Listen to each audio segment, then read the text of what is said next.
Welcome to the Bourbon Life Podcast, your source for all things bourbon. Join your hosts, Mark and Matt, as they drink and review bourbons, share news about upcoming events, interview the who's who in the bourbon world, and, most importantly, bring you along for the fun of living the bourbon life. Now, here's your hosts, Mark and Matt. All right, everybody, welcome back for another episode of the Bourbon Life Podcast. I'm your host, Mark, and with me, as always, is my good friend, my buddy, my pal, Matt. Matt, what's going on tonight? Hey, Mark, how you doing, man? We've released one in 2021. Yes, but this is now our first, you and I, our first recorded one in 2021. Right. So happy New Year to you, man. Yeah. Happy New Year, man. I appreciate that very much. Yeah, because we recorded the one that came out on New Year's Day. We actually recorded that. Gosh, it was a year ago. It was last year, Matt. That was so long ago. Oh, bad joke. But yeah, man. So this is the first one. We're season 2, episode 2. I mean, what a historic event for us, right? So we can right. Each episode making history. Making history, man. We're boldly going where no other there's been a lot of podcasters, I guess, that have crossed over that zone, right? But anyway, I'm doing good, Matt. I'm really doing good today. Brand new year, man. And it's actually, we're recording on Monday, the very first Monday of the new year. Normally Mondays just kind of suck, but you know what? I'm happy to be in the new year, ready for things to get back to some level of normalcy, hopefully over the next few months. So that's my hope and wish for us and for everybody else in 2021, that we can get back to some level of normalcy.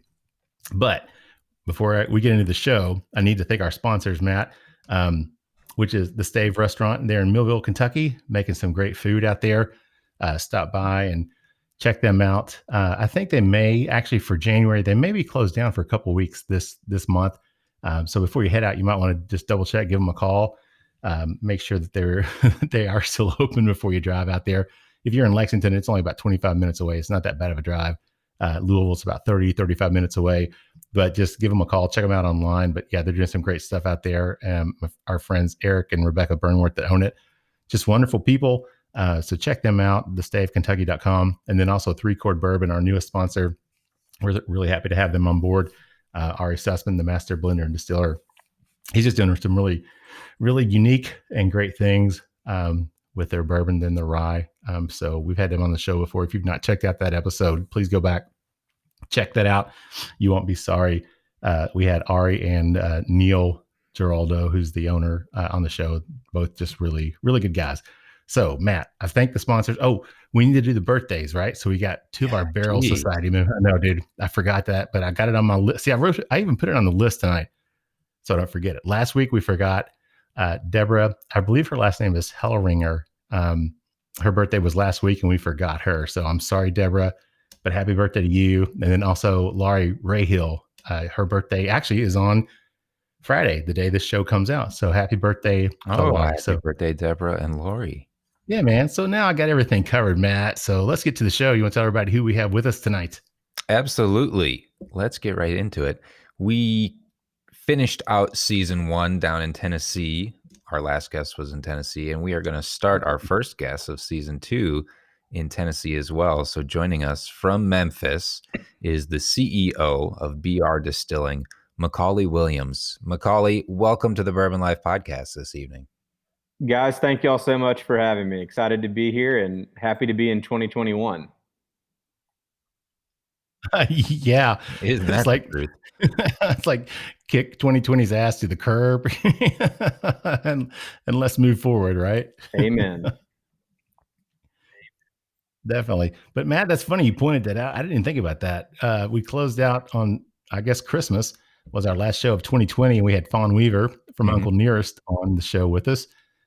So now here we are, the first show of 2021, and we've got McCauley from another Tennessee distillery. And people are going to start asking us, what are we? And look at me, I'm wearing a Nelson's Greenbrier Tennessee distillery hat tonight. Not even thinking about that, man. So we've become the Tennessee bourbon life, I guess. Ooh, that's blasphemous for you, Mark. I think that's because there's some great juice coming out of Tennessee these days. I would have to agree with you on that one, Yeah, McCauley. you won't find us arguing at all about that. Yeah, as long as it doesn't start with a J or a D, I'm going to be more than happy to talk about it. That's just a personal hang up of mine. But anyway, so McCauley, you're the CEO of BR Distilling, and you guys make a couple different products down there. But you make the Blue Note whiskey, which is you make the bourbon, and then also that Riverset Rye. But can you tell everybody a little bit about yourself? Who you are, because we've never had the opportunity to meet before. Mm-hmm. Usually if I've met our guests, I usually like to tell our listeners how we know each other, but we actually don't. We've kind of met through online stuff. But we're happy to have you on the show. But if you don't care, just take as long as you'd like, man. Just kind of tell people who you are and how you got involved in the whiskey industry. For sure. So McCauley Williams, born and raised in Memphis, Tennessee. I went to college at University of Virginia, and then not knowing what my career path would be, there weren't a whole lot of jobs around when I graduated. And so I decided to follow my father's footsteps and go to law school. I ended up getting a scholarship to come back home and went to Ole Miss for law school. So for those who don't know, Memphis is tucked away in the far southwestern corner of Tennessee, a good deal away from middle and east Tennessee, but Ole Miss is only about an hour away. So it was really coming home. Graduated from Ole Miss, and then went to work at the largest law firm in the Southeast, which is headquartered here in Memphis, Baker Donaldson. And I practiced mergers and acquisitions and securities law, securities being like stocks and bonds and public issuances. So there at the law firm. Yeah, that's exciting stuff, right? That's exciting law, right? Well, it's a great business foundation, and it's exciting in theory. The day-to-day, I assure you, is not very exciting. It's a lot of paper, a lot of documents, a lot of reading. But it did teach me a couple things. It taught me some of the foundations of business. I knew deep down that I always wanted to do something entrepreneurial, and I had just kind of ended up in law school and did well and was able to get hired, was very blessed to get hired at a great law firm and a great job. But it never really felt quite right. It was a good foundation. I learned, aside from a good business foundation, as I was buying for clients, companies, selling for clients, companies, raising money for clients through equity or debt issuances. But I also really learned how to work there. I thought, like we all did, thought high school was hard. Then I thought college was relatively difficult. Thought law school was even harder. And then thought the bar exam was kind of the pinnacle of work and, something that was really challenging. And then I go to work for a big corporate law firm and realize that I've never even grasped the concept of hard work. So it was definitely eye-opening, and it was a great learning experience. And like I said, I always wanted to do something entrepreneurial. So I was always scheming while at the law firm in college and before about businesses I could start. I actually started one of my first alcohol-related businesses was while I was at the law firm. I started a mobile beer vending business with some friends. And that started because a buddy of mine runs a great hog and cattle farm down in Como, Mississippi called Home Place Pastures. Be sure to check them out. But he brought his meat trailer up and parked it at my house one time because he needed some place to leave it. And it was a refrigerated trailer. And we bought some kegs of beer, and we had a party that weekend. And, like, well, we can just put them in this meat trailer, right? And after having a few of those beers and it being difficult to get in and out of this refrigerated trailer, we decided let's just drill a frickin' hole straight through the side of the thing and stick the tap out the side, and we can just plug it up with something. And we did. And then we had a great party, and everybody kept saying, man, like, that was so cool how we just had cold beer coming out of this trailer. Do you rent that thing? And I was like, no, it's not even mine. It's my friend's. And we had a few too many and probably ruined it. But anyways, we started a business where I then designed and built mobile beer vending trailers that took refrigerated trailers and then added a more powerful compression unit on it and added taps down the side, and we'd vend at public events all over town. But that's just a fun aside of one of my first alcohol-related entrepreneurial things. And anyways, I kind of, from being a lawyer, I got to learn about, the nuances of alcohol laws. As we all know, no matter where you are as a listener, that your state and town has a unique, form of alcohol regulation compared to other places you've been, or perhaps you've noticed that when traveling, when they don't serve alcohol or on Sundays, or in some weird dry county, or a state like Virginia or North, or Ohio or Michigan, where there's like ABC stores, control states. Mm-hmm. So anyways, the beer vending kind of got me thinking about the nuances of alcohol related law. And then that's what led one of my friends to come to me who had some serious legal problems that fit more of my actual profession, doing corporate business law. And he had started a vodka distillery here in Memphis, and it was not going so well. And he needed some help with regards to corporate governance and what to do relative to shareholders, i.e. his investors, now that the business was not going so well. And ultimately, the preferred shareholders of the company, the largest investors, due to poor financial performance of the company, had taken control of the company and had voted to liquidate the business. And so it really became a passion project more than, even though it started off as a true client, it became a passion project to help out my good buddy. And, he put everything he had into this, and it seemed to have good potential. Right. Anyways, I worked with him, and the preferred shareholders didn't know how to liquidate this thing. They're wealthy individuals. The last thing they wanted to do was like get involved. Really, they just wanted to get whatever money they could back. So anyways, the process took about a year, and I would come down, every day I could after work or before work and meet with him and try to go over the plan about how we could potentially save the business or how we're going to liquidate this thing. Like, how in the world do you sell a distillery? Especially a craft distillery. But anyways, after about a year of working on it, I just fell in love with this concept of craft distillation. Like I said, I'd always wanted to do something entrepreneurial. I'd kind of wet my beak, so to speak, in the mobile beer vending business, which was really more of a hobby than anything. And I kept thinking that there's something here. And anyways, I ended up negotiating with some of my clients to buy the distillery out of liquidation. At the time, I was planning on just being an investor and helping get the distillery up and going, and being maybe the attorney for the distillery, and then maybe reaping the benefits of good whiskey. Because one of the first things we did is we decided we wanted to switch the business plan away from vodka into whiskeys and bourbons. And then very, very quick, by that point, by the time we finally closed on the deal, so now we're probably 15 months in since I got even remotely involved with the distillery, I just said it had become my baby in a way, and I just couldn't stand the idea of not being involved. So I talked to my group that had supported us in the purchase of the distillery, saying, "Hey, I'll quit my job if we can properly capitalize this business, and let's really make a go of it." And not because originally it's kind of like, we're just gonna have fun with this.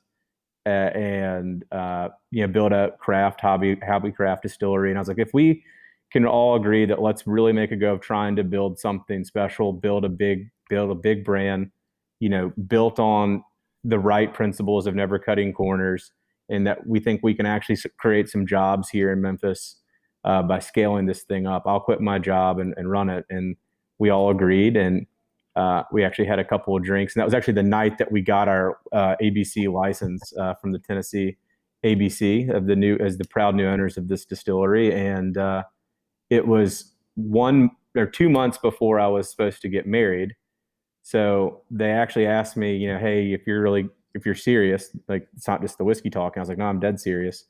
I'll put in my 2 weeks notice at the law firm in the morning. Let's go. This is it. I'm so into this. At this point, I'd read every book I could get my hands on bourbon and everything. So I just called my fiance and I was like, hey, just to let you know, in the morning, I'm going to just walk in and put my 2 weeks notice in, and this is what we're going to do. So if you want to back out, you still got 2 months before the wedding, let me know, So she was all for it. And yeah, so that's kind of the story about how I got involved into this. And the reason why we switched over into whiskeys away from vodkas, besides vodka seemingly being more saturated and more dominated by a handful of big brands, is that we like a lot of, I'm sure your listeners, just find vodka to be inherently boring. By definition, it's colorless, odorless, tasteless. Yeah. And so being in Tennessee, there's like the whiskey terroir, there's like the sense of place. It makes sense. We're not in Hawaii, right? Even though, hey, if you want to make a whiskey in Hawaii, it's awesome. Right.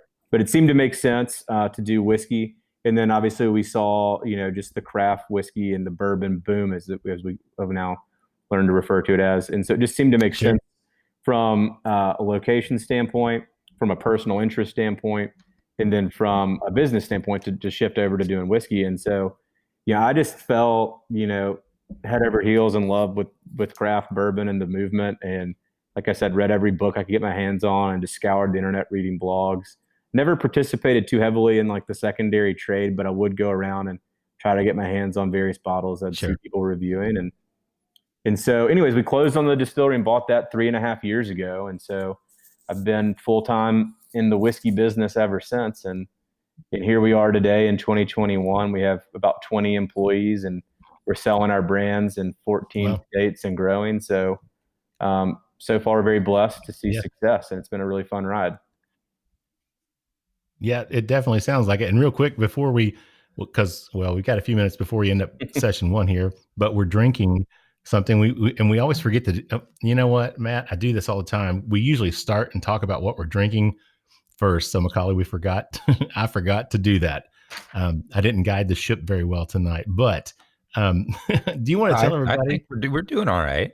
No, I mean, it's a great story. That's why I was like, I'm saying the same thing. Like I'm kind of glad actually we got right into that story, because McCauley, I have to say, I would have never pictured that story being the way you got into it. That's so cool, so unique. I was not expecting that. That's really, really cool. But McCauley, anytime we have people on that, oh, go ahead. I was just gonna say my one thing is for all this. This is kind of cheesy, but it's serious. Opportunities present themselves in your lives, and sometimes you have to take the leap of faith and just go for it. So whatever it is that you're passionate about, or whatever opportunities are presented to you, think long and hard. And sometimes the risk is worth the reward. And rolling the dice, pushing your chips all the way in, and just going for it. So.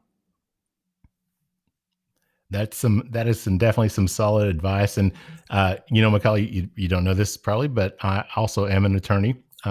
So it's always great when I get to talk to other attorneys who have decided to leave the practice. I still practice, but it's always encouraging to me to talk to other guys who have pursued their passion and given up the practice to pursue their passion of whiskey. No doubt. So that's really cool. But speaking of the whiskey, we're drinking this Blue Note, the Juke joint. Do you want to tell everybody a little bit about this so they know what we're drinking here? Yep. So Blue Note Bourbon's our flagship brand. And under that brand, we have a number of different SKUs or iterations. And like you said, we're trying the Juke joint now. And the Juke joint would be what I would describe as our it was actually not our first release, but it is becoming our flagship because it's more of our, I'm trying to think of the right word, but it's more of our value-driven product. It's MSRP between $27 and $29.99. So we're really going after the mass market with this, as well as the on-premise market. Sure. It is actually a Kentucky bourbon that was distilled and aged in Kentucky for 1 year and a day, and then we brought it down here to Memphis, where we aged it for a little over another 2 years. And so the minimum age statement is 3 on this. We bottle it at 93 proof. That's kind of our signature house proof. It's a 70-21-9 mash bill. And what's been really cool about this product is that the humidity here in Memphis, our warehouse is about a half a mile from the banks of the mighty Mississippi River, extremely high humidity. And watching this whiskey change and develop as it ages in our warehouse has been really fun. And then we really like our water source here. We have an artesian well system several miles below the city that produces several million-year-old water, and it's actually some of the purest drinking water on earth. with really low mineral content. So kind of the combination of all of that makes this a really fun drink. And for a sub $30 bottle, I will say there's very few other products out there that I think, you can compare it to in terms of quality and drinkability. Non-chill filtered. We never chill filter Sure. anything. That's great. And that price point, that's going to get a lot of attention right there. There's no question about it, because you can come out with a product and put it on the shelf for $70, $80, $120 or whatever. You're going to turn a lot of people off by that, but being priced, sub 30, what you got there, 3-year-old bourbon. So Matt, what are you getting over? And I guess I should tell everybody that it is January. So my buddy Matt, this is his 3rd year of doing dry January. So that's right. I'm going to give it a go again this year. So I will, I'll be commenting on the nose, and I'll swish it around in the mouth on the palate, but I'm going to let Mark take the finish on this one. I am doing dry January again this year. Yeah. What a buzzkill. Well, that's all right, Matt. It's a thing you've committed to, and you've done it 2 years. This is your 3rd year. So when we started the podcast last year, it was in February. So we'd passed January. So we didn't deal with it, but that's okay, man. So what are you picking up on the nose over there, Matt? The nose has got really good oak notes to it. A little bit of smoky flavor. I picked up some caramel, and I'm getting orange zest on it. Are you really? Okay. I am. I'm picking up almost like a butterscotchy kind of taste or flavor, nose on that as well. But I see what you're saying on the oak. I definitely get that. I'm not picking up the orange, the citrus, but I do get that, the caramel, and I do get I get butterscotch as well. So McCauley, from an official standpoint, since this is your product, what are we missing, or what else is out there on that? Well, I think those are great notes and ones that we identify. So first off, being a younger bourbon, it hasn't quite made its mind up and how it's going to mature. So it is a little volatile in terms of the flavor. It's got a lot going on. It's hard to nail down the exact tasting notes on this. And that's actually, I'll explain in a minute, that's actually by design. But on the nose and palate, like with that orange, I actually get like an apricot-y note. And there's definitely some fruits in there. There's even some cherry type notes, but definitely butterscotch, heavy oak. Drinks and feels, I'd say, older than a 3-year-old. This is I believe to be like a $39 to $42 product in terms of value that we're selling sub $30. We're always trying to over deliver on quality relative to price. But so the goal with this was to release something under $30 that we, and hopefully y'all will agree, is not boring on the palate. What we found when looking at similar products and other big brands that sell at that price point is they're very monotone or have kind of one flavor, and my palate would become very bored with it. And sure, I can drink some of those brands fine, neater on the rocks or specifically in a cocktail, but to really sit and like watch a football game or a movie or hang out, I've drank so much bourbon by this point. I have to have more going on to keep my palate interested. And that's what you get out of the older products, is just the complexity and depth and flavor. We wanted to try to bring what we could from that into a younger product so that we could do more mass market appeal with this and also hit on-premise accounts and do more cocktails. So what I like to say is it's good enough to be drank neat or on the rocks, if you prefer it that way, but it makes a damn good cocktail too. And you don't have to feel bad about, pouring your $70, $80 bottle to make that old fashioned at home. This is a drinking whiskey, not a sipping whiskey, even though it's good enough to be sipped. Yeah, I got you. That makes sense. Well, I'll tell you what, since we kind of covered the nose here and the palate a little bit, let's take a little quick break, get a word from our sponsor, and we're going to come back because we're drinking 2 things tonight for 3 sessions. So we'll continue with this in the second session. So everybody, I tell you what, just sit tight with us and get a word from our sponsor, and we'll be right back in just a second. Hey, Bourbon Lifers, when you're out hunting for those hard-to-find bottles or just enjoying the distilleries of Central Kentucky, you're going to work up an appetite. And when it's time to refuel, we suggest that you visit our good friends Rebecca and Eric Burnworth at the Stave Restaurant. Located at 5711 McCracken Pike in Millville, Kentucky, close to Castle and Key and Woodford Reserve, the Stave Restaurant is just off the beaten path, nestled on the banks of Glens Creek. Chef Jonathan Sanning prepares amazing food each day featuring an elevated Kentucky-inspired cuisine. You can take our word for it. The food alone is worth the trip to the Stave. With a full-service bar, great bourbon flights, and signature cocktails, the Stave is the perfect place to catch up with friends after a fun-filled day of touring the local distilleries. And you can even purchase bottles of bourbon to take home with you while you're there. Make sure to follow the Stave on Instagram and Facebook at The Stave Kentucky, or visit them online at thestavekentucky.com to stay up to date on everything that's going on. The Stave Restaurant is a bourbon lover's paradise right here in the heart of bourbon country. All right, everybody, welcome back for round and or session 2, whichever you prefer to call it, of the Bourbon Life Podcast. I'm your host, Mark, and with me, as always, is my buddy, Matt, and we are social distancing still tonight. Matt and I are in the same location, recording with Squadcast. Our guest, as we mentioned earlier, is in Memphis, but Matt and I are in the same location, but in different areas of that location. So different wings of the Bourbon Life wings of the Bourbon Life Studios. That's right. So we are social distancing again tonight. But Matt, you had a good question you wanted to ask, right? Is that right? That's right. Actually, I feel bad here. Kind of during the break when we were offline, I sort of baited McCauley into giving this really great explanation about a question I asked. But we're going to go back to it because this is definitely a gem here. So I had asked McCauley, and I'll ask you again, how you went about finding the right bourbon that had the character that you wanted, because we're tasting this and it's not boring. It's got a lot of character, a lot of personality. So what was your process like? Did you have something that something specific you wanted, or the people, like, how did you go about getting the bourbon that was going to give you this flavor profile and the personality and what we're drinking? Yeah. So it definitely was a process. So starting off, our current facility is a great storage, blending and bottling facility, but we do not have huge distillation capacity here on site. We can do about 1,000 barrels a year. And for our business plan, right out of the gate, we knew we wanted to work with other larger, more established distilleries for the distillation part of the process. Some people call this sourcing. So sourcing is actually really a two-part thing. There's two versions of sourcing. You can buy on the market already aged spirit, bottle that or blend that, or you can work with a master distiller at a larger distillery to produce your product as new fill and lay down new fill and age it up.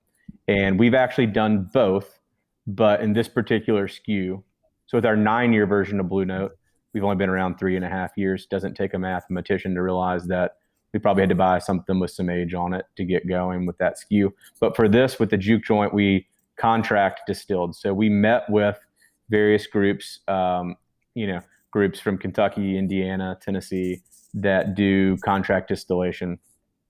And very quickly after meeting with this group in Kentucky, we knew they were the one for this product and for future distillation runs for us and long-term partnership, because the master distiller has an amazing pedigree and history with strong family lineage in Kentucky that I believe traces all the way back to the Beams. And so that got us really excited to meet with he and his team. And then once on site and they're showing us their facility, their process and everything, and the care they put into the grain selection and the freedom and control we would have over the cooperage selection, which is obviously a huge part of it. We started to think this is really exciting, a little different than the pitches we'd gotten from other groups. And then right away on the initial tour, when I tasted the distillate off the still, I lit up and was thinking, trying to hold my, not act too excited. I was like, this is awesome. The clarity in the product, the sweetness right off the still, just the general drinkability of the White Dog stood out to me. And then when we got to taste some of their products that had some age on it, I just knew instantly that this is it, because at a younger age, they were drinking way older. They're punching way above their weight class. And then I was unaware of any other brand, either theirs or any other brand that was using the mash bill and the age ranges that we would be looking at using. And then we wanted to have, again, as much control over the process as possible. So we work on selecting the finest cooperage we can. That involves, we do a number 4 char, but we try to have toasted barrels if possible. And then we like to take as much control, even though we've contract distilled.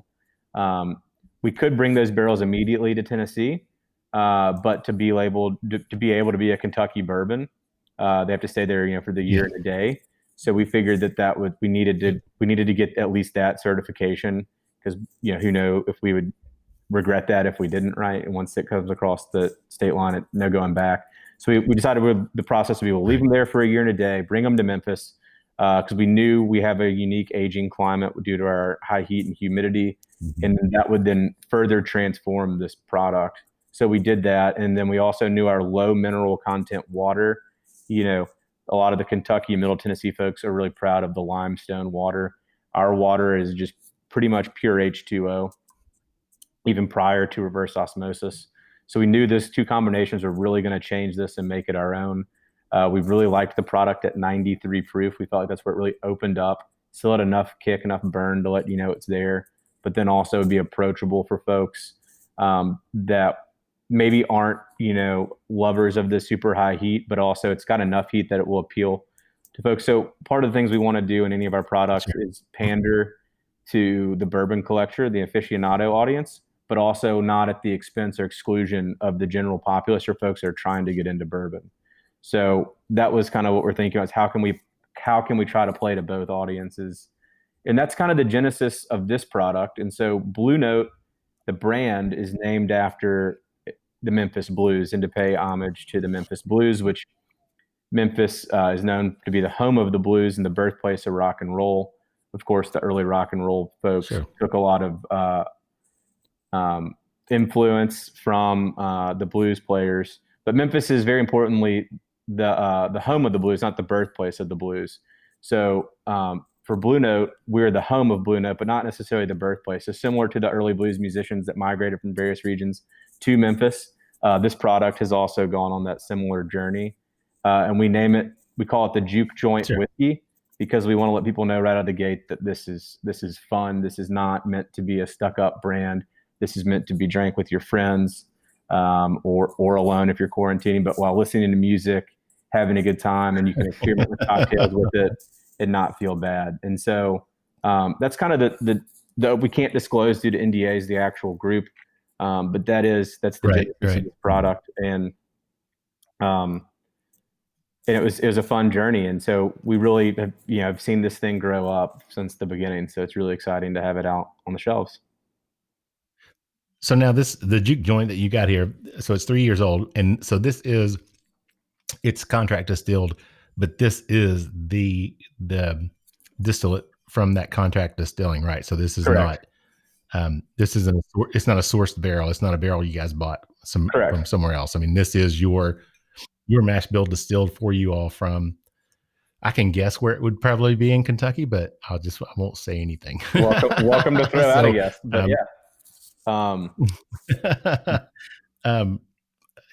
the bottle's really cool too. I mean, I know people can't see, but man, this is really the labeling. I mean, it's a fun bottle. It's got the body shape of an old, kind of an older, guitar, those old hollow body guitars. It's got that big fat body that has nice curves to it. It's got the blue musical notes as well. That's kind of shimmering in the light. So yeah, I mean, it's just a really cool label, really fun bottle. So those cool music notes are an actual blues song we had written for us by a local blues musician. So if you can read music, nice. You can actually play it on guitar or whatever instrument. Yeah, our designer was designing it, and obviously Blue Note wanted music notes, and I was like, can anybody read music? Why are we just putting random music notes on there? We might as well make it a real song. So we met with a friend of ours who's a real blues guy, and he wrote us our own custom song for the label. Very nice. And I just noticed the actual guitar neck in the U. You've got the neck on there, and the tuning prongs on there as well. So that's, yeah, I mean, it's a really cool bottle. Going back to it as the actual taste, Matt, what'd you get on the palate on this one? I know you were at least allowed to do that, right? So yeah, I'll go that far.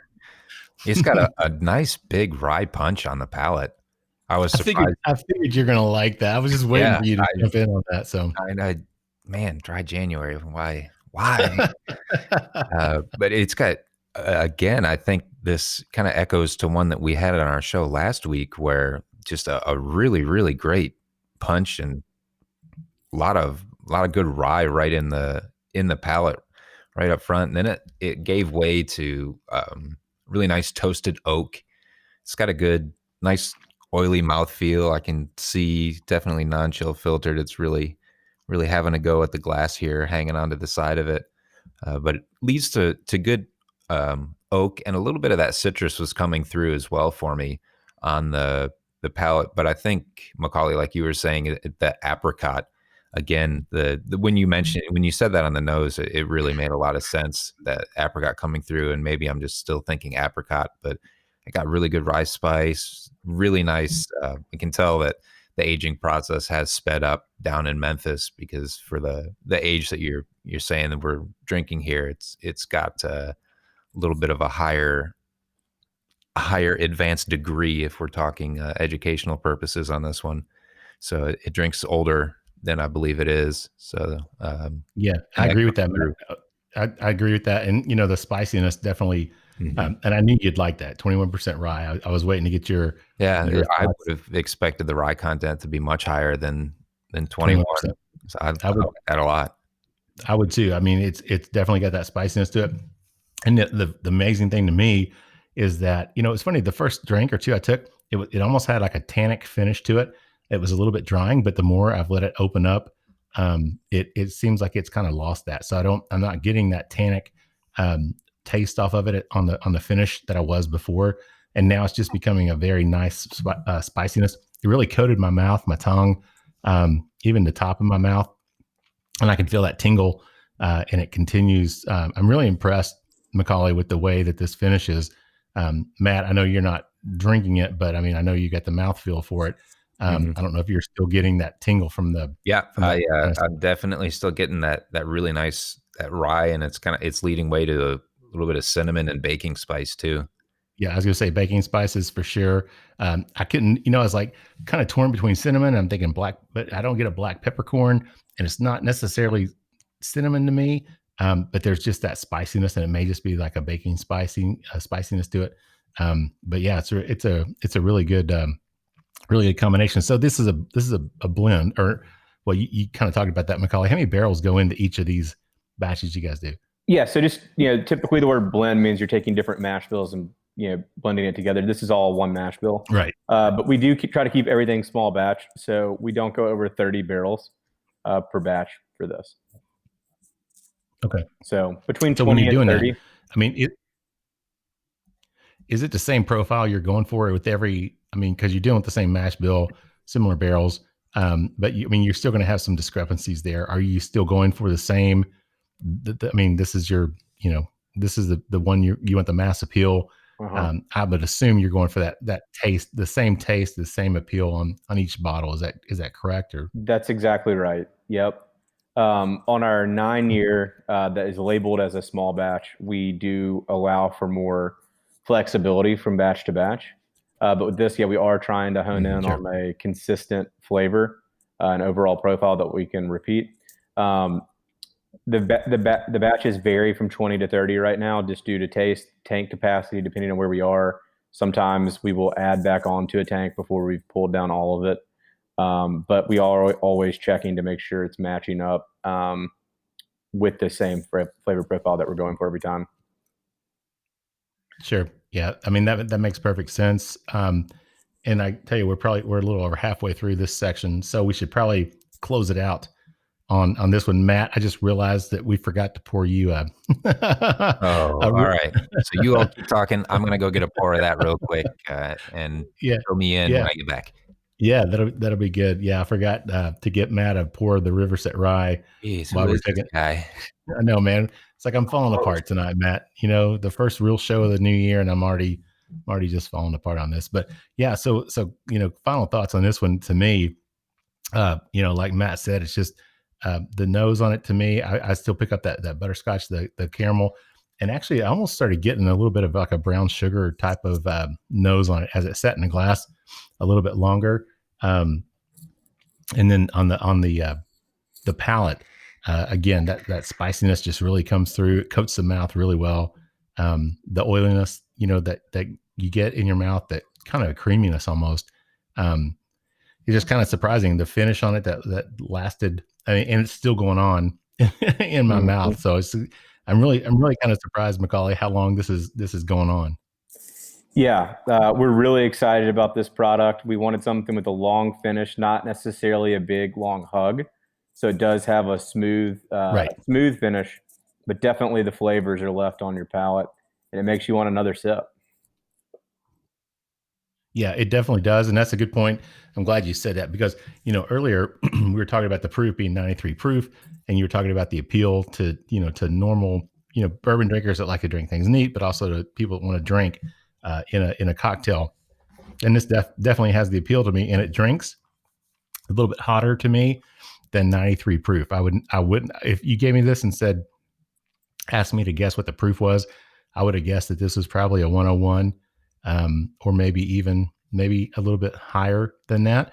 But you had a good point that there's not the hug, that burn that you get, going down the esophagus. You don't get that. It's just, I get that finish in my mouth, the spiciness.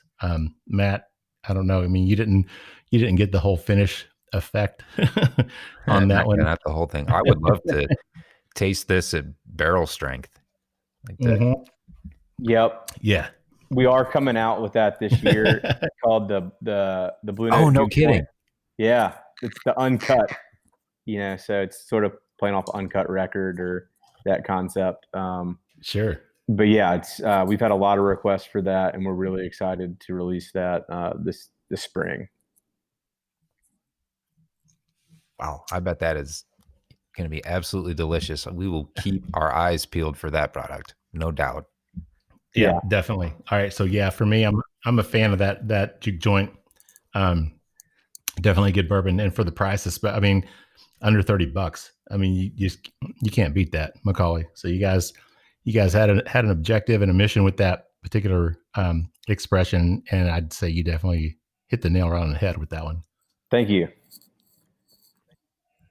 All right, so Matt, you want to move on to the next one, McCauley? We've moved on to the next one. We got this Riverset Rye. You want to tell everybody a little bit about this one?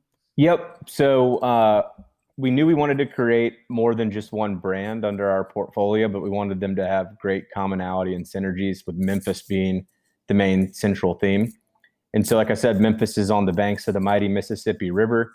As we know from our bourbon history books and the history of bourbon, the river played a really important role in moving bourbon and American whiskeys, including rye, down to the central population hubs, down the Ohio River Valley, to the Mississippi, past Memphis to New Orleans, et cetera. And the riverboat, the steamboat, is sort of like that iconic symbol from that period of time. It's really a little bit later than that period of time. It's the end of the river system's period of time. And we thought that it'd be really cool to pay homage to those steamboats that had moved barrels from all over the place. If we are working with other distilleries to bring our product in, we wanted to kind of pay homage to the original conduit or original whiskey distributor, the riverboat. And so just like with Blue Note, we love alliteration. Blue Note bourbon, it comes in a blue package. Riverset Rye comes in a red package. We thought that'd be easy to remember, and that blue and red, of course, here in America work really well together. But so Riverset Rye is really, really cool because it's way different than any other rye you're going to have in terms of the nose, palate, finish, everything. So it's a Tennessee rye whiskey. It's a 95.5 Tennessee rye whiskey, produced under the same methodology as our Blue Note Juke joint, except at a Tennessee distillery. And the flavor profile on it is going to be much different than your typical, what you think of as your typical Kentucky or specifically your Indiana ryes that might have a lot more mint or dill notes to it. This has neither of those. And you're going to get more allspice, cinnamon, but then there's this, to me, unmistakable apple note. It's cinnamon apple that comes through, especially on the palate. So it's kind of the history of the brand of Riverset. It comes in a similar kind of brother-sister packaging, if you will, to the Juke joint. It's also retails for sub $30 in that $27 to $29.99 range. This one really over delivers, I think, in terms of quality. This is every bit of a $45 rye. We do single barrels of the Riverset Rye as well on a black label. People that like rye are just truly blown away by this. And then folks that don't like rye are blown away by it because they're like, wow, I actually like this. I normally don't like rye. So it's kind of helping to bridge that gap between rye aficionados and folks that are newer to rye. Again, it's always our goal to help expand the general audience. Yeah. So that was your goal when you set out to find someone to distill that. You wanted to bridge that gap. You wanted to produce something that people are going to enjoy, that people that like rye would like to drink it, but people that maybe don't necessarily like to drink rye would want to give it a shot and see how it tastes as well. Yep. So when starting with this product, we went to a number of the local liquor stores here in town, and I bought every single bottle of rye whiskey I could find in the Memphis market and brought all, from different brands. I bought all 100 and whatever of them back to the distillery, and we lined them up and just studied them over and over and over again. Because we launched Blue Note first in terms of the brand. And then we ultimately ended up segregating all of the rye whiskeys into three main categories of flavor. There was just nothing but cinnamon, and there's nothing but like this mint and dill note. And then we had other, which was the category that we just didn't care for at all. And we just kind of cast those aside. And we really studied all the brands that we liked between the cinnamon and the dill mint brands and tried to pick out what we liked about them. And ultimately we realized we really just wanted to do something totally different than either of those two main categories of flavor we got. And that's what led us down this path to create Riverset. Gotcha. Very nice. Well, I'll tell you what, we're actually at the end of segment 2. So let's take a break real quick, get a word from our sponsor, and then we can come back and we'll get into the nose and the palate and the flavors on this Riverset Rye. So everybody just sit tight, and we'll be right back in just a minute. Hey, Bourbon Lifers, we want to take just a second and tell you a little bit about 3 Chord Whiskey. 3 Chord's line of whiskeys embody the spirit of creativity. The whiskey is a true collaboration between producer and composer Neil Giraldo and master blender distiller Ari Sussman. The 3 Chord team of expert blenders, coopers, and sensory professionals have developed a multi-step process they call perfectly tuned taste. This process begins by carefully selecting the finest bourbon and rye whiskeys from Kentucky, Tennessee, and Indiana, and then blending them all together. After each blend is completed, the 3 Chord team then applies their proprietary process of pyrolysis, that's a lot to say, isn't it? Which involves heating American oak to precise temperatures to release specific flavor and aroma compounds. Then they use another proprietary method called rhythmic disruption process, and that's more than just playing music to a bunch of barrels, which integrates all of those related compounds into the blended spirit. Finally, each small batch blend of 3 Chord is evaluated by a trained sensory panel to ensure an uncommon depth of flavor, character, aroma, and a perfectly tuned taste in each bottle. With their introductory blended bourbon, their Amplify Rye, Strange Collaboration, which is a Pinot Noir finished Kentucky bourbon, their 94 rated 12-bar reserve, and the brand new highly coveted 15-year Kentucky bourbon they call the Whiskey Drummer, there's a lot of options available from 3 Chord. Like the feeling you get when you hear that perfect song, you'll know that the 3 Chord line of whiskeys are right from the first sip. They resonate with so much flavor, you'll want an encore. Find out more about 3 Chord whiskeys and distribution in your area at www.3chordbourbon.com. All right, everybody, welcome back for the third and final session of the Bourbon Life Podcast. I'm your host, Mark, and with me, as always, is my good friend, Matt. Matt, you hanging in over there? Oh, you know I am. Yeah, awesome. I definitely am. And just like we always say, we've made it this far. You've made it this far. So you better stick around. The exciting conclusion, season 2, episode 2 of the Bourbon Life Podcast with McCauley Williams of BR Distilling down in Memphis, Tennessee. He is the CEO, and he has got poured up for us the Riverset Rye, which we started talking about and kind of left on a cliffhanger before we went to commercial break here. So let's not do what we always do and forget to talk about it. So Mark, let's get right down to brass tacks here. That's right. Let's talk about it. Matt, what did you get on the nose on this one? You were over there working it around earlier. So absolutely. So it was as I walked away to to pour this while you all were still talking, I was sipping a little bit before I heard anything said about it, or not sipping, excuse me, but smelling a little bit before I heard you all talking about it. And the first thing that came to mind, and hearing McCauley, hearing your breakdown on the nose, it was very similar to what I got. But the first thing that I smelled was a brown butter cookie, like a baked brown butter, or like a snickerdoodle cookie, but it's got just a really, really great nose of like fresh out of the oven smell of baking spice, and just the smell of a kitchen that's been baking cookies. It smells really, really inviting. And then the cinnamon is definitely there. That apple, like you said, is in it as well. I really enjoy that. I don't know if I've ever been able to really pick out apple on the nose as something that's really unique. Now, see, I felt bad because I've been sitting here sniffing it, and I was like, "Oh, I get a little bit of mint." and then McCauley's like, "Well, we kind of shied away from the mint notes," and I was like, "Damn it!" It's like I'm still picking up mint, so I'm sorry. I get the sweetness. I get the cinnamon, but I still, for some reason, and it could just be subliminal. It could just be because I know I'm drinking a rye, McCauley, that I think, oh man, there's a mintiness to it. So, but for some reason, for me, I still was detecting a little bit of mintiness to this one. There's a certain level of minty, earthy, allspice cinnamon note that just is inherent in rye that you're never gonna not have with a rye. But once we get further and you guys taste it, and I think you'll see that's definitely unique from and different from others that you've had. Yeah, definitely. So now you're talking about your barrels earlier. Can you talk about where you get your barrels from, or where those, Sure. where you guys source those? Yeah. So one thing, taking like a page out of the playbook from the bigger players, is that we knew we need to work with a number, not just one cooperage, just in case there are shortages in supply. So we work with Kelvin, Independent Stave, and Speyside. So we work with all three. Oh, okay.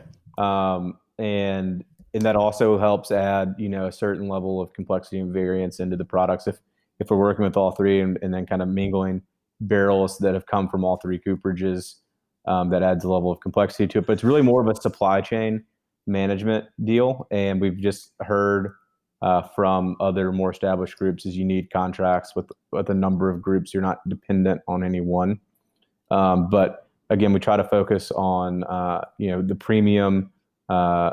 premium staves, whether they be toasted or the longer air dried period prior to the barrel even being produced, and then we do number 4 char on everything. I got you. So not all the staves are going to be toasted. Is that right? Or is it kind of a combination of deals? That's right. It's a combination. I got you. That makes sense. So I'm just curious from a standpoint, for me, being an attorney, I'm like, I want to know how this is set up. Sure. With the barrels, I mean, so you guys make the choice on your barrels. You got a contract distiller. So the contract distiller then gets the barrels that you guys have agreed or purchased, whatever. So it's not the contract distiller that makes that decision for you guys. I mean, it's a decision you guys make, how you're going to store your juice. Is that right? That's right. And so typically the contract distillers, or any established distillery is going to have connections with all the major cooperages as well as the grain suppliers. And so we work through our distiller in coordination with the distiller and the cooperage to get the barrels shipped in on time to the distiller. But they already are doing business with them. I mean, those are the three big guys in the cooperage world. So it's right. not. Yeah, sure. Okay. That makes sense. So now with your rye, these are batches as well. So is it kind of the same principle as with the bourbon in terms of your batch sizes? It is. We see more variance in this rye in terms of if we built a bell curve of flavor than we do with any of our other SKUs. And not necessarily a good or bad bell curve, but just there's some outliers on either side of the flavor profile here. So the mingling process or the curating the right barrels for the blend is a little bit more involved on this, of making sure that it's going to work well together. Admittedly, before the show, you showed me a bottle of our first release Riverset in the tall, skinny bottle. We hadn't figured it out then, Mark. I got to be honest. That's not our best work. And we were never that proud of it. And we listened to some of our consumers and distributing partners that we needed to go back to the lab and work on it. And that's exactly what we did. We then pulled all the product off the shelf that we could find still out there prior to releasing our new version, because we really wanted to hit a home run with Riverset. And we think our new package, the new release that we're reviewing today, that's been out in the market for around 8 or 9 months now, delivers what we wanted from it. You know, it's funny you say that, McCauley, because I remember when Matt and I drank that, and he left me the bottle of rye, and he took the Blue Note 9-year-old home with him, because I think we both were, not that we were disappointed with that Riverset Rye. It just wasn't what we kind of hoped that it would be. So, I mean, to hear you say that, I mean, that speaks volumes, obviously, about what you guys are trying to do down there and what you want to do and how you want to, give a good product to your consumers. And that's great to hear that. Absolutely. So yeah, that's really cool. And the rebranding, obviously, it is kind of it's a marketing rebranding. I mean, you change the label, change the bottle, everything looks different. Same name, obviously. Yep. But yeah, I mean, the older bottle looks, it has a very, I remember getting the bottles and I was like, damn, this looks like a BTAC. I mean, it's got the long skinny bottle. It's got the label. And I was like, yeah, that's really cool. But I do love these new bottles as well. The labels, everything really, it's very unique. They just look very approachable. Well, I mean, it kind of sounds weird to say that. The first ones I designed myself on my computer. And the painting, gotcha. The picture on the first one's a picture of a painting that my mom has hanging up in her living room. And so the new packaging, we actually hired my friend Chris Porter, who's a graphic designer, to work with us. So we took inspiration from my attempt. You hear Tito Beveridge tell his story about the Tito's label. He designed it. So I was like, oh, I can design a label. And it worked, sort of, I guess. It was a label. I designed a label. It just wasn't a very good one. That's great. So you said, I mean, you guys you've only been out for what? You've been together now. Well, BR Distilling has been there for what, 3.5 years? Is that right? Is that what you said? Yeah, the company started in 2013 producing vodka. We purchased it in 2017 and then converted. But so our current team been here for 3.5 years. We've tried to become students of the business. If you're curious how to learn about bourbon, you just need to buy every book that you can on Amazon and get it shipped to your house. Just read them.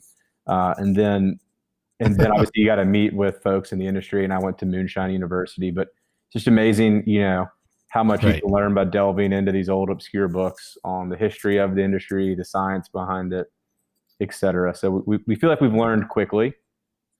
But there's still, it's a never ending process. Sure. Right? Oh yeah. Yeah. No question about it. And it's becoming, it's funny because we had Fred and Freddie Noe on the show a couple months ago, and, Fred's old school, Jim Beam. I mean, Fred's an old school guy, Booker's son. And then Freddie is younger. Freddie is more in tune with the science and things that go along with it. So it was really kind of a neat contrast to have Fred on the show talking about, how he did things and how his dad did things back in the day. And, now how Freddie is doing things. And that's just the way that it is. I mean, things are progressing, science and technology are changing the way things are being distilled. So, it's just really cool what you guys are doing as well. I mean, you obviously have a passion for doing this. And the fact that you're an attorney and quit your job, man, I just got to give you props for that. Thanks. Yeah. If Matt today is recovering, whatever, I'm a recovering attorney. So I'm just glad to be doing this. It's a lot more fun. Hey Matt, after 2020, we all need a break. I can't take a complete dry January because I have to still taste for work, but I'm trying, no drinking at home this month. Cause I was like kind of looking back at the year and I was like, man, a lot of couch sitting and a lot of drinking. Oh yeah. No, hey, you know what? I completely understand what you're saying there, McCauley. I get it. So now let me ask you this. Do you guys, you talked about single barrels and things. Do you guys have any type, have a barrel program in place or anything like that at this point? We do. So under our Blue Note Premium Small Batch, which is we do a 9-year, 93 proof premium small batch, general market, product. Under that label, we do single barrels. We do our Blue Note Single Barrel Reserve. So we do 9 and 10-year-old single barrels. Our premium small batch is a blend of 2 Tennessee bourbons. One's 84, 8, and 8 in the mash bill. The other is 70, 22, and 8 in the mash bill. Okay. We offer single barrels of either mash bill. So it's really fun for groups to come in. Sometimes there's a certain stigma that surrounds the 84, 8, and 8 Tennessee bourbon mash bill. And it's really fun to blind taste groups on barrels from either mash bill and see which ones they pick. But you can find those at most stores within most of our markets. We do Riverset Rye single barrels. We just started that. There's only a handful out in the market. There should be more of those coming. And then our Blue Note Juke Joint Uncut will also have a store pick selection or club pick or whatever selection component to it as well. I mean, that's so fun, the single barrel stuff, because that's when you really can get into the nuances of the difference between every barrel. Yeah. Definitely. So now those single barrels, and I may have misheard you. Are those actually barreled at barrel proof? Or are you proofing those to 93 as well? Nope. We bottle those at barrel proof. Our single barrels are always cask strength barrel proof. That's kind of, to me, the fun of the single barrel. That's fine. Is tasting it how it is, right? And then on our everyday SKUs, the water really opens it up and allows it to be a little more approachable. Again, the single barrel audience is a very specific audience, I think, that really enjoys those. But there's plenty of people that we know that drink a lot of whiskey, a lot of bourbon, that don't like it. North of 110 proof is too much for them. So we want to make sure we have something that's more approachable. So that's how we do both versions, and it's just more fun that way and adds more to our portfolio. Sure. That makes sense. Matt, going back to this one, the Riverset Rye, what'd you get on the palate on this one? Palate on this, I pick up a lot of that cinnamon is coming through, that nice spiciness from the rye. I think I'm getting a little bit of other baking spices, like some clove, maybe a little allspice in it as well. But the nice pepperiness from the rye. And I'm actually surprised after drinking the Blue Note at how hard the rye really hit on the palate. I don't think softer is the right word, but it's not like not as sharp of a rye kick on the palate for me, at least. It tastes like a rye through and through, where I think the Blue Note hit me with that rye real quick, and then I got more of the bourbon flavor out of it and the bourbon taste and some more barrel. Whereas this Riverset is just coming with rye the entire time. It's got a nice pepperiness. I'm getting those baking spices. Just the kind of the finish on the palate, not the actual finish. But coming through with some of that apple as well, and like a little bit of baked apple, and like baked apples and cinnamon, like an apple pie. But I'm not getting any of the mint or any dill with it whatsoever, but a whole lot of spice, a lot of the baking side of the spice spectrum. Yeah, and I agree with that, Matt. Like I said, because I detect a little bit of mint in the nose, but on the palate, not at all. I get the spiciness, but for 95, I think sometimes when you say it's a 95.5, people just assume that it's going to just like knock your socks off. That it's going to be so hot that spice is going to really kind of blow you away. And this one doesn't. It's a very, it's spicy, and I like that. But it's not gonna bowl you over with the rye spiciness. But I do pick up that a little bit of sweetness, and then I get that rye spiciness, kind of like the cinnamon you talked about, Matt, and then kind of tending over towards the black peppercorn to me. And even on the finish, and again, the finish on this one, like the Juke joint, it continues to go on and on, which is really which is really, really good, McCauley. So anything else that we're missing on that there? No, I think that's exactly right. I think too, as we're seeing, rye is the fastest growing category of American whiskey. I think as we're seeing more rye brands come on the market, the flavor wheel that we thought of as rye whiskey, same too with bourbon, it just continues to expand. It's just so fun to watch new stuff come on the market and new flavors that you didn't think of as coming from rye. I also get a lot of vanilla on this product, especially for a rye.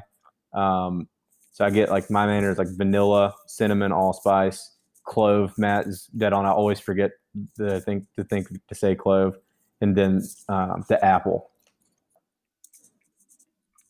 Yeah.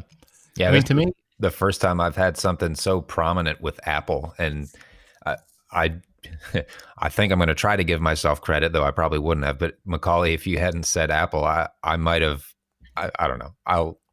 I'll say that I would have said apple, but I don't know if I would have or not. But now that it was planted in my head, I definitely pick up the apple on it, and that's really unique.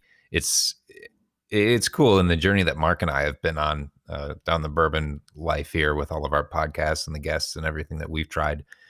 I don't know how many different 95.5 ryes we've had from different states and from all over, and it's so unique to taste what they can become, and sure. And where, based on who's distilling it, where it's being aged, what proof it's at, how it's been treated during its maturation process, and it's really unique. And this one is certainly one of the outliers that I think we've tasted from that, in the uniqueness from that 95.5 mash bill that I think a lot of people associate with maybe Indiana and a really knock your socks off, hot, peppery, keep you super warm on a cold night rye. And this is this has just a lot of different characteristics from that are unique in its own way, but just as enjoyable.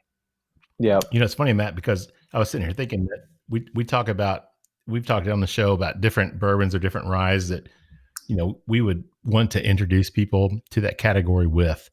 And I think in terms of a rye, that this would be something for someone who's not necessarily a rye drinker, or someone who may be a bourbon drinker, but not a big fan of rye. I think this is probably a rye that I would give them happily and say, give this a try. Yeah, Mark, I agree with you. And we talked a little bit, this is kind of off topic, but we talked about the packaging and the bottles and your new logos, McCauley. And I think that I like the character. I think it fits with what you've tried to do and the product that you're putting out, that it's not in that taller glass bottle that often is associated with a lot of other brands. I like that you've gone to something, I think that fits your product well, because it's super hard to believe that everything we've been tasting tonight is we're out the door in like $60. Yeah.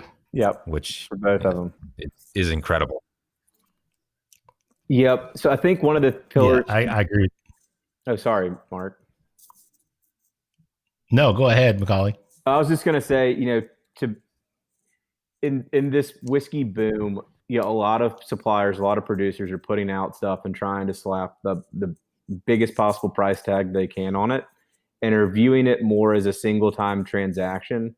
This is kind of where I go back, put my CEO hat on, and not like the long-term strategy of building a brand. Meaning they're trying to stretch their margin, make as much money as possible on the individual sales of small volumes, right? And not focusing on some of the pillars of long-term success and brand building. And I think, aside obviously from the story, the quality of the product and the quality of the marketing around the product, the packaging, et cetera, consumers shop for quality and they shop for value. And to me, value is the equation of quality relative to price. And that's just basic consumer product merchandising and consumer science, right? And psychology. And so we always want to over deliver on quality relative to price, because we're trying to be here for the long haul. We want to build Blue Note and Riverset over time. We never cut any corners, but we want to build them into national brands one day. We want to hopefully put Memphis on the map for being a city known for good whiskeys. We also want to create jobs in our community, et cetera. So we're having to do this the hard way. And it really involves compressing our margin substantially in this growth period. And just from a business perspective, a lot of people are really afraid to do that. And again, they want it all and they want it all now. And I just really question the longevity and the long-term thought process there. So I'm glad you all recognize the value in the product, because that is to me the single most core thing we do. Yeah, it's great that you say that. And I'm sitting here, I was just thinking about my hat and the other Tennessee whiskeys and things. We had Alex Castle on the show a couple months ago from Old Dominic. Obviously, we had you on the show. We've had Von Weaver on the show. We had Nelson's on the show as well from Greenbrier. I mean, you guys, Tennessee, man, you guys are doing some serious stuff down there. And I mean, I'm really just impressed. I really am. So kudos to you guys for doing it and doing it the right way.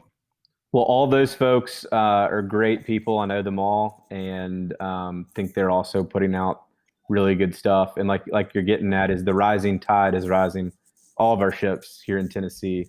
So it's just, for me, it's just an honor to be a part of it, and it's fun to be on the show. And then lastly, before we get into other stuff, is I know I'm here representing my company, and often do, but to build a company, a startup company, is ultimately what we are, is a startup distillery. It takes an entire team of folks. So I definitely don't want to take all the credit, because I certainly don't deserve it, and I couldn't do it without my team. And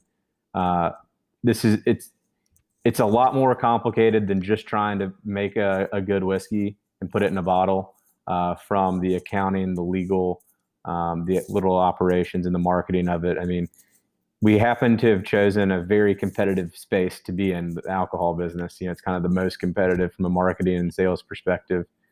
And the scary thing is after you produce this good whiskey, you spent years letting it age, and you've done all this research and study of it. Then you have to actually sell it, and that's when rubber meets the road out there with the big boys and the big conglomerate brands. And so it's just a daunting task from start to finish, and certainly it takes a team to pull it off. Yeah, well, that's great. I mean, sounds like you guys a great group of people down there working together. And when you were saying that, it just made me think we didn't really talk about in terms of like, most distilleries say we've got a master blender, we got a master distiller, we got a master this, master that. And we've not really touched on that with you, McCauley. So, sure. I mean, how does that work? How does that work for BR Distilling? How do you guys come up with what you're doing? So, as a CEO, I actually lead the charge. I'm very hands-on. We are a startup, so we all wear many hats. I lead the charge and then created the products, but we actually taste as a team. And we do that with everybody putting in input. Anybody that wants to participate can participate on our internal tasting panel, add their input. And it's amazing what you get when you have 15 people, 10 people, or even sometimes when the whole team participates, the feedback you get, right? Because we are obviously, as humans, inherently subjective, biased creatures. So sometimes I'll be like, no, this tastes just like the last batch. And there's people like, no, it just doesn't. We need to change it. And they'll point out things, and then they're totally right. So by doing it sort of as a democracy, I think we're able to achieve more consistent results. Very nice. Well, if you ever need any outside help, just feel free to let Matt and myself know, because we'd be happy to, lend a pallet, as long as it's not January. I was just going to say, as long as it's not January, 11 months of the year, I'm available. We'd love to have you down to Memphis, because not only do we have great whiskey, we also have good music. And hopefully in a post-COVID world, we'll be able to see live music again, but we also have great barbecue. And there's something about bourbon, blues, and barbecue that all seem to really work together. So it'll make for a fun trip when y'all come down. Hey, I'm all for that. So we are at the end of session number 3, but before we wrap it up, we should probably find out, is there anything exciting that you guys have going on right now? Anything coming up for you guys that you'd like to tell us about? Yeah. So we have our Blue Note Juke Joint Uncut coming out. We got single barrels out in the market. Go to bluenotebourbon.com or riversetrye.com to learn more about the brands, and you can actually figure out where to find them on our map finder. Follow us on Facebook or Instagram at Blue Note Bourbon or at Riverset Rye. They each have their own distinct pages, and you can be on top of the latest releases. But one really exciting thing that we're coming out with this spring is Blue Note Crossroads. It's going to be a new member of the Blue Note family, and that is going to be a French oak stave finished bourbon. So we're taking our high rye mash bill and finishing it over French oak. And so that will be an over 4-year-old bourbon finished over nuances of French oak. Akin to what you see over at Maker's Mark, but we're going to have our own whole spin on it. But that's the closest thing I've seen out there to what we're creating. And the cool thing about that is there's this amazing blues legend about, I'm not going to use any names, I don't want to get in trouble, but a gentleman going down to the crossroads at night and selling his soul to the devil for uncanny blues ability. And so that's sort of like the genesis of the blues. So we're taking it all the way back there, kind of in our general theme. But the actual story behind that is we faced a crossroads of having found and curated these amazing barrels, and we needed to come up with a game plan of what to do with them, and we wanted to make them our own. And so we are going to do this stave. We're in the process of the stave finishing project. So that's going to be really fun. We're really excited about that. Yeah, that's really cool. It's funny when you said the crossroads. As soon as you said that, I was like, "Yep, I know exactly what he's what he's talking about." There was a great guitarist, blues singer that sang a song about going down to the crossroads. But yeah, I was going to ask you if you guys had to sell your soul to the devil to to make this one or not. Well, in a way, that's what we've had by going on this startup journey, and having to sell our soul to our passion and take that leap of faith. But we don't cut any corners. No devil. None of that connotation of the meaning of that.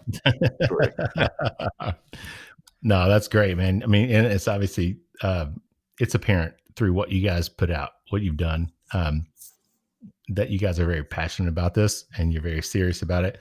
And you want to put out, like we talked about earlier, the changes between the old Riverset and what we just tasted tonight.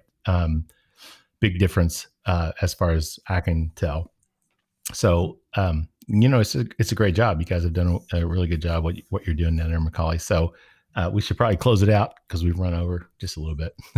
But my bad. Before we do, anything else you want? No, man, that's not your bad at all. Like I said, we never limit our guests to their time, man. We want to tell the story, and we want our guests to be able to tell their story as well. So that's what the Bourbon Life is all about. So we're happy that you joined us. So is there anything else you want to add before we close it up here tonight? Hey, my final remarks would be, again, thanks for having me on, and thank you to all your listeners for supporting the bourbon community and whiskey community at large. We couldn't do it without y'all. Literally, we depend on one drink, one bottle at a time for our livelihood and to build our business. So thank all of y'all.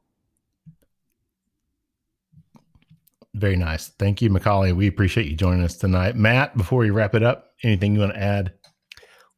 Well, first and foremost, McCauley, thank you for taking the leap, because what you brought for us tonight, and again, I keep going back to this because I can hardly believe that we're like out the door in $60 here, and for what we had, you've really done a great job. And to hear, one of the things I think is really, really cool is that you're giving your employees a chance to align with the vision of the product and have to have a voice in it. And what a greater way than to really make sure that you have everyone on board and everybody feels part of the process. And it's the sign, I think, of a really great and a really well-run company to have everybody on board, value everyone's opinion, and to put forth a product that every employee feels that they can stand behind. And it's definitely apparent that this is a product worth standing behind, because I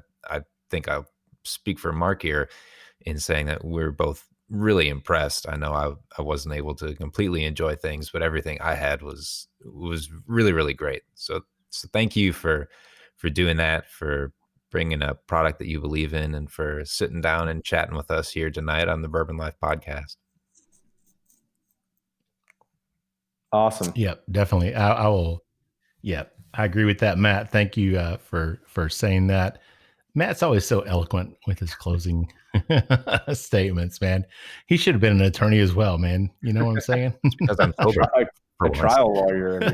A trial. That's right, man. He could have been like Joe Pesci, in My Cousin Vinny, that's wrapping up those closing arguments and doing a great job. So, but McCauley, we really appreciate you being with us tonight.